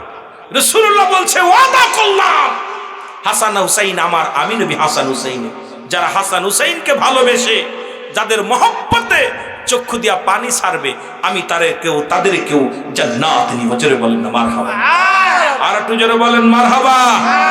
আল্লাহ আমাদের বুঝার তৌফিক দান করুক। মূল ইতিহাস হলো এটা, অনেক লম্বা হাসান হুসাইনের আলোচনাগুলো, সেই শুহাদায়ে কারবালার শানে কারবালার আলোচনা অনেক। পুরুষের সঙ্গে দেখা দিয়া কবিরা গুনাহ, এক কথায় যাদের সঙ্গে দেখা দিয়া জায়েজ তাদের সঙ্গে বিয়ে করা হারাম, হারাম, হারাম। যাদের সঙ্গে দেখা দিয়া হারাম তাদের সঙ্গে বিয়ে করা জায়েজ। আজকে মুসলমান এই ওয়াজগুলো যদি বাংলার বুকে করি, অনেক আলেম কষ্ট পায়, অনেক আলেমের চাকরি চলে যায় গো, তেলে ফু পানি ফু বন্ধ হয়ে যাবে অনেক ইমামের। কারণ এই পৃথিবীর মধ্যে বেগানা নারী চেহারা দেখা হারাম, বেগানা পুরুষের চেহারা দেখা হারাম। এই সমস্ত কবিরা গুনাহগুলো যদি মাফ করাইতে চাও, আল্লামা কুতুবী রাহমাতুল্লাহ বয়ান করে, বান্দা শুনে নাও, পৃথিবীর মধ্যে যদিও কোথাও জান্নাতের বাগানের সংবাদ শুনতে পাও, এই জান্নাতের বাগানখানা আঁকড়ে ধরিয়া খাস তওবা করিয়া আল্লাহর দরবারে যখন বান্দা কবরের ভয়ে জাহান্নামের ভয়ে ইস্তেগফার করে মাফ চায়, রব্বুল আলামিন বান্দার জীবনের সমস্ত গুনাহগুলো মাফ করে দেয়। জোরে বলেন মারহাবা। মজার বিষয় হলো সগীরা গুনাহ মাফ হলো জান্নাতের বাগানে আসার কারণে, কবিরা গুনাহগুলো মাফ হবে এখানে বয়া তওবা করলে। 3 বছর মাহফিল চলতেছে, এই 2 বছর যারা গত বছর বসছিল, এই মানুষগুলো যারা মারা গেছে যদি তারপরও গুনাহ নিয়ে কবরে যায়, আমি মনে করি ওদের কপাল খারাপ। ঠিকই না? কপাল খারাপ না? কারণ আসার কারণে সগীরা গুনাহ মাফ, এখানে বইয়া তওবা করলে কবিরা গুনাহ মাফ। তাহলে এত গুনাহ মাফের সুযোগ পেয়েও যদি বান্দা গুনার বোঝা নিয়ে কবরে যায়, তাহলে বোঝা গেল ওর কপাল খারাপ। আবু জেহেলের মতো রাসূলকে কাছে পেয়ে ঈমান আনতে পারে নাই। জোরে বলেন ঠিক কি না? মাহফিল পাইয়াও গুনাহ ছড়াইতে পারে নাই। জোরে বলেন ঠিক কি না? মদিনা যাইতে পারলাম না, মদিনা দেখতে পারলাম না, বল মদিনা যাইতে পারলাম না, মদিনা দেখতে পারলাম। আমি অসহায় তাই এত দূরে রই, বলো অসহায় তাই এত দূরে, দূর থেকে সালাম জানাই, বলো দূর থেকে সালাম জানাই, মদিনা যাইতে পারলাম না, মদিনা দেখতে পারলাম। আরো জোরে বলেন মদিনা যাইতে পারলাম না, মদিনা দেখতে পারলাম। মদিনার নাম কত মধু,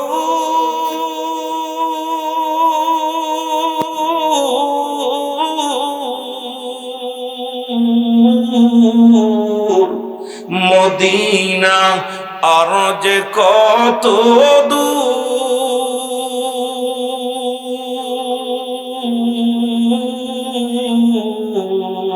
ওই মদিনার পথের দুলি, বলো ওই মদিনার পথের দুলি মাখতে পারলাম না, মদিনা যাইতে পারলাম না, মদিনা দেখতে পারলাম। আরো জোরে জোরে বলেন মদিনা যাইতে পারলাম না, মদিনা দেখতে পারলাম। আমি অসহায় তাই এত দূরে রই, বলো অসহায় তাই এত দূরে রই, দূর থেকে সালাম জানাই, বলো দূর থেকে সালাম জানাই, মদিনা যাইতে পারলাম না, মদিনা মদিনার নাম কত সুন্দর,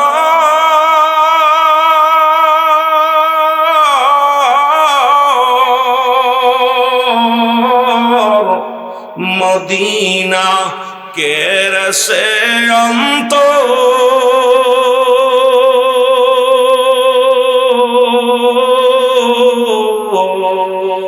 এই ভবানীপুরের সালাম খানি, ভবানীপুরের সালাম খানি পৌঁছাই দিও মদিনায়, বলো নাই মদিনা যাইতে পারলাম না, মদিনা আরো জোরে জোরে বলেন, মদিনা যাইতে পারলাম না, মদিনা এ দুনিয়ার মুসলমান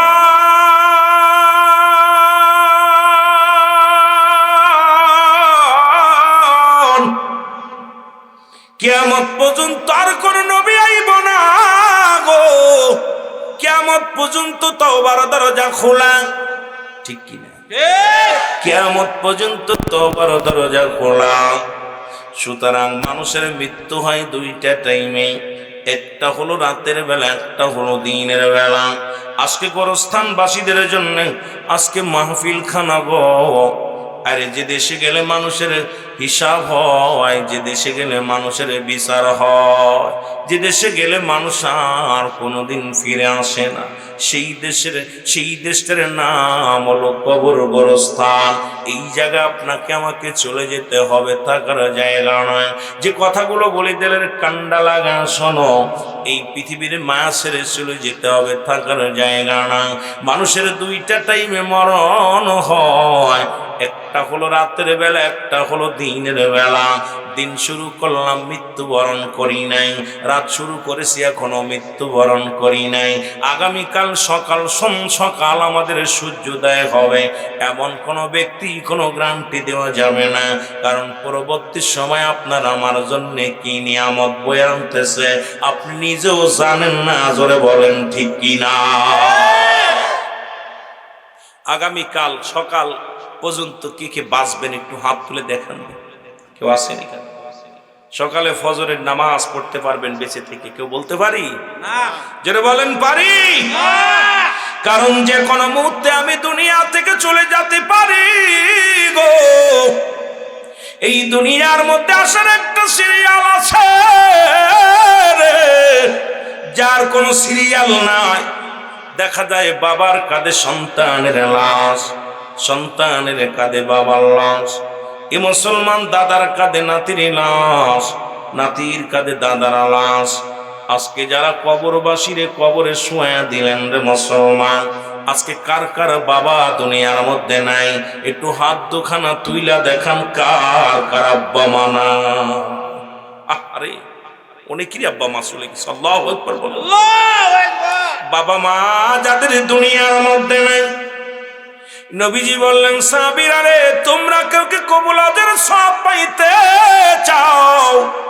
সাহাবীরা বলে ইয়া রাসূলুল্লাহ, ইয়া হাবিবাল্লাহ, কে বানা চাই গো? নবী বলেন শোনো, তোমাদের পিতা মাতা যাদের জিন্দা আছে দুনিয়ার মধ্যে, বাড়ি যা সালাম দিবা। বাবা মায়ের মুখের দিকে মায়ের নজরে তাকাইলে একটা কবুল হজের সব লেখা হয়ে যায়। আপনি মায়ের মুখের দিকে তাকাইলেন, একটা কবুল হজের সব লেখা হয়ে গেল। বাবার মুখের দিকে তাকাইলেন মায়ের নজরে, একটা কবুল হজের সব লেখা হয়ে গেল। নবীজি বলেন অপর সাহাবীরা বলে হুজুর এই কাজটা যদি একাধিকবার করি, নবীজি বললেন যতবার তোমার আব্বা মারে সালাম দিবা, আসসালামু আলাইকুম মা, আসসালামু আলাইকুম বাবা, তোমার আমল নামায় একটা কবুল হজের সব লেখা হয়ে যাবে। সাহাবীরা চোখের পানি ছেড়ে কান্দে, কারণ অনেক সাহাবীর আব্বা নাই মা নাই। নবীজি দেখে সাহাবীদের চোখে পানি। আমার নবী ডাকতে বলে সাহাবীরা গো,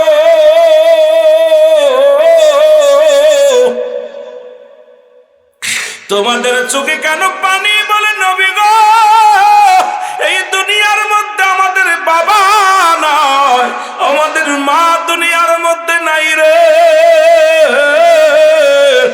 এই আমলটা যদি 10টা দিন আগে জানতাম, 10টা দিন আগেই তো বাবারে হারাইলাম, 1 মাস আগে তো মারে হারাইলাম, আজকে এত বড় নিয়ামত থেকে বঞ্চিত হয়ে গেলাম। আমার নবী ডাক দেখো সাহাবীরা, তোরাই শুধু এতিম নয়, আমিও নবী এতিম, আমারও আব্বা নাই মা নাই। আমার আল্লাহ ডাক দেখো জিবরিল যাও যাও আমার হাবিবরে জানায় দিয়ে আসো, যাদের আব্বা মা নাই তারা যেন দোয়া করে, রব্বিরহামহুমা কামা রব্বায়ানি সগীরা। জোরে বলেন রব্বিরহামহুমা কামা রব্বায়ানি সগীরা।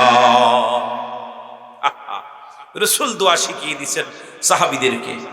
এই জন্য আমি কথাগুলো বললাম। পিতা মাতার হক মোট 14টি গো। এই দুনিয়ার মধ্যে পিতার হক, এই দুনিয়া থেকে বিদায়ের পরে 14টা মোট 7টা হক। এই দুনিয়ার মধ্য থেকে বিদায় নিলে মোট 7টা হক। এই 14টা হক হলো পিতা মাতার প্রতি মুসলমান। আজকে যাদের আব্বা নাই, যাদের মা নাই, এই 7টা হকের মধ্যে নাম্বার 1, 1 নাম্বার হলো তাদের জন্য মাগফিরাত কামনা করা লাগবে। যারা আজকে হাত উঠাইলেন, যাদের আব্বা নাই মা নাই, খুব গভীর মনোযোগ দিয়ে শুনবেন। 1 নাম্বার হলো তাদের জন্য মাগফিরাত কামনা করা লাগবে। 2 নাম্বার তাদের জন্য সবর রেসানি করা লাগবে। ও যুবক, আজকে গোরস্থানে যারা শুয়ে আছে, ভবানীপুরবাসীকে ধন্যবাদ জানাই। অনেক ছেলে মেয়ে বাবা মারা জন্য এই কাজটা করে না। এলাকাবাসী গার্জিয়ান হইয়া কবরবাসীদের স্মরণে মাহফিল খানা করলো। আল্লাহ, এই গোরস্থানে যারা শুয়ে আছে সবাই তুমি মাফ করে দাও। রব্বি কারীম, তাদের তুমি মাফ করে দাও গো।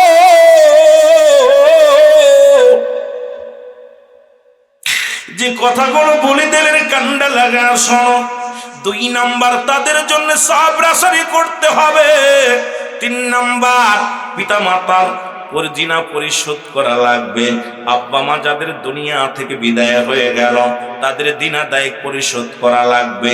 4 নাম্বার তাদের ওসিয়াত গুলো পূরণ করা লাগবে। এই পৃথিবীর মধ্যে শরীয়ত মোতাবেক ওসিয়াত করে গেলেন, সেই ওসিয়াত গুলো আপনার পালন করা লাগবে। 5 নাম্বার তার আত্মীয় স্বজনের সঙ্গে ভালো ব্যবহার করা লাগবে। তাদের মুসলমান বাবার ভাই, আমাদের যিনি আঙ্কেল হয়, বাবার বন্ধু বান্ধব যারা আছে তাদের সঙ্গে ভালো ব্যবহার করা লাগবে। মার বান্ধবী, মার বোন যেটা খালা হয়, মার বান্ধবীরা যারা আছে তাদের সঙ্গে ভালো ব্যবহার করা লাগবে, তাদের সঙ্গে যোগাযোগ করা লাগবে। এই হুকুম যদি 7টা হকের হক আদায় না করো, তুমি সন্তান হয়ে দায়ী থেকে যাবারে মুসলমান। শুনে নাও, আজকে এই জন্য হাত উঠাইলাম, যেহেতু গোরস্থানে যাদের আব্বা মারে শুয়া দিছি, তারা এগুলো পালন করছি কি করছি না জানি না। 6 নাম্বার হলো তার আত্মীয় স্বজনের সাহায্য সহযোগিতা করতে হবে। একজন বাবার আত্মীয় অনেকে গরিব ঠ্যাং চালায়, ও মুসলমান, অনেক বাতিজা 3 তালার মালিক, বাতিজা অনেক টাকার মালিক, কিন্তু তার চাচা কিন্তু দিন মজুরি, তার আপনজন কিন্তু দিন মজুরি। আমার বাবারা শুনে নাও, কারণ আপনার আত্মীয় স্বজন যারা আছে, বাবা মায়ের আত্মীয় স্বজন যারা আছে, তাদেরকে সাহায্য সহযোগিতা করতে হবে। 7 নাম্বার হলো বেশি বেশি করে সময় করে আব্বা মার কবরটা জিয়ারত করা লাগবে। জোরে জোরে চিল্লায় বলা যাবে না মারহাবা। এত ওয়াজ করে গল্প করে লাভ নাই। হক কথাগুলো কোরআন হাদিসে মা দিয়ে কথাগুলো বললে আপনাদের মজা লাগবে শুনতে। এই পৃথিবীর মধ্যে 7টা হক আদায় করছেন কে কে? সকালবেলা ফজরের নামাজ পড়ে আব্বা মার কবরটা জিয়ারত করছেন কে কে? একটু হাত তোলেন দেখি। হায় আল্লাহ, কোথায় আসলাম মাহফিলে? এই 4 জনের আব্বা মা আমার মারা গেছে মাত্র। আপনি দুনিয়ার মধ্যে ঘুরে বেড়াইতেছেন, এই জন্য পরবাসী অভিশাপ দিলে সংসারে শান্তি হয় না, স্বামী স্ত্রীর মহব্বত হয় না, সন্তান বাবার সঙ্গে সম্পর্ক ভালো থাকে না, মেয়ে বেপর্দা চলে, বিবি বেপর্দায় চলাফেরা করে, হাজার অর্থ উপার্জন করবেন সুখ হবে না, অর্থ আছে শান্তি আসবে না, অভাব দেখা দিবে। কারণ কবরবাসী যখন আপনজন যখন বরদোয়া করে, এই বরদোয়া লেগে যাওয়ার পর দেখবেন আপনার আয়ের উন্নতি হয় না, ব্যবসায় উন্নতি হয় না, আপনি লেখাপড়া করলে মনোযোগী ছেলে মেয়েরা হয় না, কারণ ছেলে মেয়ে লেখাপড়ার প্রতি তাদের মনস্থাপ নাই, কারণ সব দিক থেকে আপনি কি হচ্ছেন, পিছিয়ে যাচ্ছেন। কিন্তু অর্থ আছে, সম্মান আছে, সব আছে, কিন্তু আপনি সেই খ্যাতি সম্পন্ন, আপনার খ্যাতি যশ এগুলো আপনি আদায় করতে পারছেন না, কারণ অভিশপ্ত। এই 5টা 6টা মানুষ মাত্র ফজরে জিয়ারত করছেন, জোহরে করছেন কে কে? একটাও নেই। আসরে করছেন কে কে? আসরে। হাই খোদা, আপনাদের জন্য এই গোরস্থানের মাহফিল দিছেন, এখন একটা মানুষ আব্বা মার কবরের পাশে যান নাই, অথচ রাসূল বলছে বেশি বেশি করে আব্বা মার কবরটা জিয়ারত করতে। আমার কথা না, মোট 14টা হক, কোন মুফতি মৌলবী এর খণ্ডন করার মতো ক্ষমতা নাই। পৃথিবীর কোন মুহাদ্দিস, কোন মুফতি, কোন ফতোয়াবাদী এই ফতোয়ার বাইরে ফতোয়া দিতে পারবে না। মোট 14টা হক, এই 14টা হকের মধ্যে 7টা হক হলো জীবিত থাকতে, 7টা হক হলো মরণের পরে। যেহেতু আজকে গোরস্থানবাসী, যেখানে গোরস্থানবাসীর জন্য স্থান, গোরস্থান স্থান এখান, যেহেতু আশপাশে কবরবাসী শুয়ে আছে, ঠিক কি না? কথা বলেন না কেন? আমরা দোয়া করলাম না। আরে মাহফিল শোনা নফল বন্দেগী, এটা না শুনলে গুনাহ হতো না। নামাজ ফরজ, নামাজটা ছেড়ে দিছি, গুনাহ হয়ে গেল। আমরা বাবা মার জিয়ারতটা করলাম না। তবে যে ভুলটা করেছেন, এই ভুল আর করবেন না। প্রতিদিন যারা এলাকাবাসী যারা আছেন, প্রয়োজন হলে একবার হলেও আব্বা মার কবরের পাশে দাঁড়াবেন, সালাম দিবেন, আসসালামু আলাইকুম ইয়া আহলাল কবর। সালাম দিয়ে আপনি 7 বার আস্তাগফিরুল্লাহ, 7 বার আস্তাগফিরুল্লাহ রাব্বি মিন কুল্লি যামবি ওয়া আতুবু ইলাইহি লা হাওলা ওয়ালা কুওয়াতা ইল্লা বিল্লাহিল আলিয়্যিল আযীম। আস্তাগফিরুল্লাহ পড়বেন 7 বার। সূরা ফাতিহা পড়বেন 3 বার। সূরা ফাতিহা আপনার কি সূরা ফাতিহা বোঝেন তো? আলহামদুলিল্লাহ সূরা। এরপরে সূরা ইখলাস, কুল হুয়াল্লাহু সূরা, যেটা এই সূরা ইখলাস পড়বেন কয়বার? 10 বার। সূরা ফাতিহা আপনার দুরূদ শরীফ পড়বেন 11 বার। যে যেটা পারেন পড়া রব্বে কারীমের দরবারে হাত উঠায় দিবেন। এখানে 4 খতম কোরআন শরীফের সব আপনার আমলনামায় লেখা হবে। আমার আগের বক্তা বলছে সূরা ইখলাস যদি কোনো ব্যক্তি পড়ে 10 পারা কোরআন শরীফের সব তার আমলনামায় লেখা হয় একবার পড়লে। আর সূরা ফাতিহা যদি কোনো ব্যক্তি সহি শুদ্ধভাবে তেলাওয়াত করে 15 পারা কোরআন শরীফের সব লেখা হয়। সুবহানাল্লাহ। আপনি যারা গরিব মানুষ, আপনার অনেকেই অশিক্ষিত মানুষ, পড়তে পারেন না, কোরআন শরীফ পড়তে পারেন না, এই সুযোগটা ছাড়বেন কেন? আপনি বয়া বয়া আব্বা মার জন্য এই নেকিটা দেওয়ার দরকার আছে নাকি? যারা বলেন আসেনি? ওরে আমি যদি যাই গো মারা, ওরে আমি যদি যাই গো মারা বিদেশের মাটিতে, লাশটায় আমার পৌঁছাই দিও মায়েরি কলেতে, ওরে লাশটায় আমার পৌঁছাই দিও, আরো জোরে বলেন লাশটায় আমার পৌঁছাই দিও মায়ের। গ্রামবাসী রে,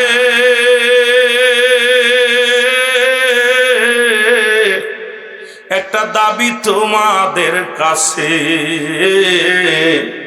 ও মহল্লাবাসী রে,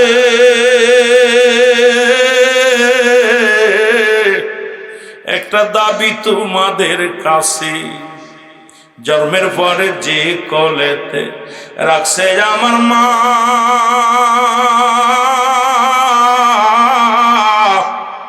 সেই মারে না দেখাইয়া আমার দাফন দিও না, আমার কাফন দিও না।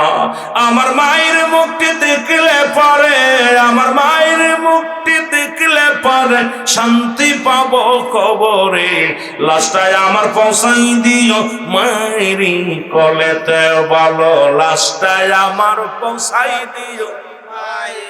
ওরে আমি যদি যাই গো মারা, আমি যদি বিদেশের মাটিতে, লাশটায় আমার পৌঁছাই দিও মায়েরি কলেতে, ভালো লাশটায় আমার পৌঁছাই দিও। এই জগতে মায়ের মতো নাই কেউ আপন,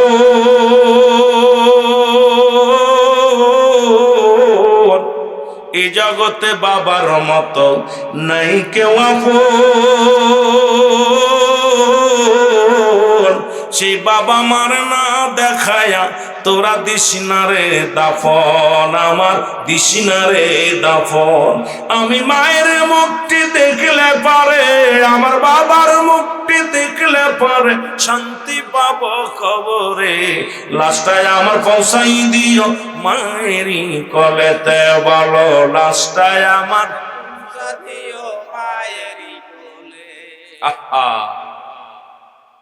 এই মা বাবা শুয়ে রয়েছে, তাদের জন্য সব পৌঁছাবে না, তাদের জন্য কত কপাল পোড়া আমরা মানুষ। আমার ভাইরা, আমার বন্ধুরা, আমার আর জীবিত থাকতে সাতটা হাত কিছু কথা বলে আমি আলোচনা শুরু করি। যেহেতু আমার বিষয় একটা দিস অনেক আগে থেকে, শানে কারবালা। বলছো যে একটু কারবালার ওয়াজ করবেন। ওদিকে যাওয়ার আগে আগে দেখলাম তো এখন আপনাদের নিজেরই কারবালা হয়ে আছে। কারণ আপন মা বাবার প্রতি যাদের গুরুত্ব নাই, মা বাবার প্রতি যাদের ভালোবাসা নাই, কোথায় যাব ওয়াজ করব, কোথায় সর্বঙ্গে ব্যথা, এখন ওষুধ লাগাবো কোথায়, বুঝে আসে না রে মুসলমান। জীবিত থাকতে মোট সাতটা হক। এক নাম্বার হলো তাদের মুসলমান পৃথিবীর মধ্যে তাদের মর্যাদার আসনে বসাইতে হবে, সর্বমর্যাদা তাদের দিতে হবে পৃথিবীর মধ্যে। আল্লাহর পরে আপনার পিতা মাতার মর্যাদা। পৃথিবীর মধ্যে যত বড় প্রেসিডেন্ট হোক, যত বড় পীর সাহেব হোক, যত বড় মৌলবী হোক, অনেকে আছেন দেখেন পীরের কাছে যাওয়ার পীর বাবারে বাবা কইতে কইতে জীবন চলে যায়, আপন বাবারে বাব্বা আব্বা কয়ে ডাকে না। জোরে বলেন ঠিক কি না?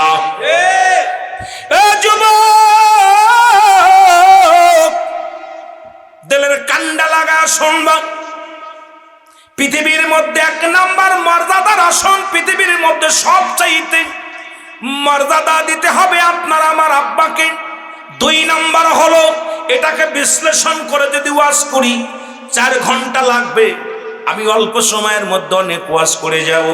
যেহেতু আমাকে আনছেন অনেক দূর থেকে দুটি কথা শোনার জন্য, এই কথাগুলো শোনা লাগবে। 2 নাম্বার হলো তাদেরকে মনে প্রাণে ভালোবাসা লাগবে।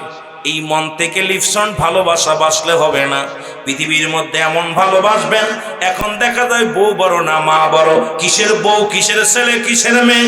পৃথিবীর মধ্যে মার মতো আপন আপন কেউ হবে না, বাবার মতো আপন কেউ হবে না। পৃথিবীর মধ্যে তোমার মা বাবাকে মনে প্রাণে ভালোবাসতে হবে। জোরে জোরে চিল্লায় বলা যাবে না মারহাবা। 3 নাম্বার হলো, ও যুবক, তাদেরকে সুখে শান্তিতে রাখতে হবে। মারহাবা বলেন। সুখে শান্তিতে রাখতে হবে। কি কাজ করলে তোমার বাবা সুখী হয়, কি কাজ করলে তোমার মা সুখী হয়, কি কাজ করলে তোমার মা খুশি হয়, কি কাজ করলে তোমার বাবা খুশি হয়, এগুলো আপনাকে মেনে চলতে হবে রে মুসলমান। তাদেরকে সুখে শান্তিতে রাখতে হবে। 5 নাম্বার হলো, ও মুসলমান শুনে নাও, 4 নাম্বার বুঝি গেল। এরপরে 5 নাম্বার হলো তাদের কথা মেনে চলতে হবে। যদি বাবা মা বলে ডানি যাও, বাই যাওয়ার কোনো সুযোগ নাই। আল্লাহর কসম করে বলি, পিতামাতা যদি আপনাকে নামাজে দাঁড়াইছেন, একমাত্র ফরজ নামাজ ব্যতীত ডাক দিছে রুহুল আমিন সিদ্দিকী, মুসলমান শুনে নাও, একটা ডাকের সারা মুসলমান জামিরুল ইসলাম রবিউল ইসলাম 1 মিনিট দেরি করো না। একমাত্র ফরজ নামাজ ব্যতীত নফল সুন্নাতে দাঁড়াইছো, নামাজ ছেড়ে দাও। আগে তোমার মার ডাকে সাড়া দাও, বাবার ডাকে সাড়া দাও। আমার রসুল বলে গেছে, আমার আল্লাহ হুকুম দিছে আমার নবীরে। এই জন্য মুসলমান এই পৃথিবীর মধ্যে তাদের কথা মেনে চলা লাগবে। জোরে জোরে চিল্লায়া বলা যাবে না মারহাবা। এই পৃথিবীর মধ্যে তাদের চাহিদা পূরণ করা লাগবে। কি চাহিদা? আহা, বাপে তামাক আনতে করলে মনে থাকে না, বোর মজা আনতে মনে ভুল হয় না। বউ তো করে সুদ দিবেন না, এই জন্য বোর্ডটা আনতে ভুলে না, মাঠটা ভুলে যায়, বাবার ডাও ভুলে যায়। আমার বাবারা আমার গভীর মনোযোগ। সেই নাম্বার হলো, মুসলমান শুনে নাও, এই পৃথিবীর মধ্যে এই 7 নাম্বার গেল, 7 নাম্বার হলো এই পৃথিবীর মধ্যে তাদের সঙ্গে যোগাযোগটা ঠিক রাখা লাগবে। আপনি দেখা যায় বল লগে ঘন্টার পর ঘন্টা কথা বলেন, কিন্তু মার লগে কথা বলার সুযোগ পান না, বাবার লগে কথা বলার সুযোগ পান না। যেখানে যাবেন আগে মার লগে যোগাযোগ। আগে বাড়ির বিদায় ঢাকা থেকে ফোন দিছেন, আগে মা বউ ধরেছে, বউরে বলো বিবি রে আগে আমার মার কাছে দাও। মা পাড়ার পরে যায় বলবে আল্লাহ আমাকে একটা কলিজার টুকরা দিছে রে। বিদেশ থেকে ফোনটা দিলে আগে বিবির লগে কথা বলার আগে আমারে চায়। বাবা গল্প করবে ফজর জোহরের নামাজ পড়ে, আসরের নামাজ পড়ে মুসল্লিদের কাছে, ইমাম সাহেবের কাছে, ইমাম সাহেব আমার ছেলের জন্য দোয়া করেন। এই পৃথিবীর মধ্যে ছেলে বিদেশ থেকে কল করিয়া আগে আমারে ডাক দেয়, আমার লগে কথা না বলে তার ছেলের লগে কথা বলে না। বাজারে যাবে বাবার অনুমতি নিয়ে যাও। বাবা ঘরের মধ্যে বসে আছে, মা বসে আছে, সালাম দা আসসালামু আলাইকুম বাবা আমি বাজারে যাই। বাজার থেকে এসে বলো আব্বা আমি আইছি। আমার মুসলমান বাবারা আমার এই 14টা হক যদি আদায় না করতে পারো, খোদার কসম, খোদার কসম রব্বে কারিমের কাছে ধরা পড়ে যাবা, আল্লাহর কাছে ধরা পড়ে যাবা, আমার রসুলের কাছে ধরা পড়ে যাবা, পিতামাতার কাছে ধরা পড়ে যাবা। আজকে সেই পিতামাতার হকগুলো আমাদের আদায় করার দরকার আছে কি না? ওরে আমি যদি যাই গো মারা, আমি যদি যাই গো মারা বিদেশের মাটিতে, ওরে লাশটায় আমার পৌঁছাই দিও মায়েরই কলেতে, বলো লাশটায় আমার পৌঁছাই দিও মায়েরি গ্রামবাসী রে।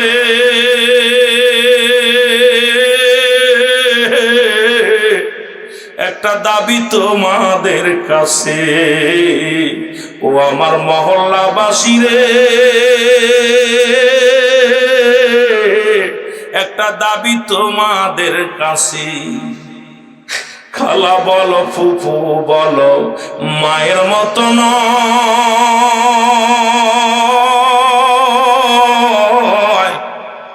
আর চাচা বলো খালু বলো তোমার বাবার মতো নয়, কেহ বাবার মতো নয়।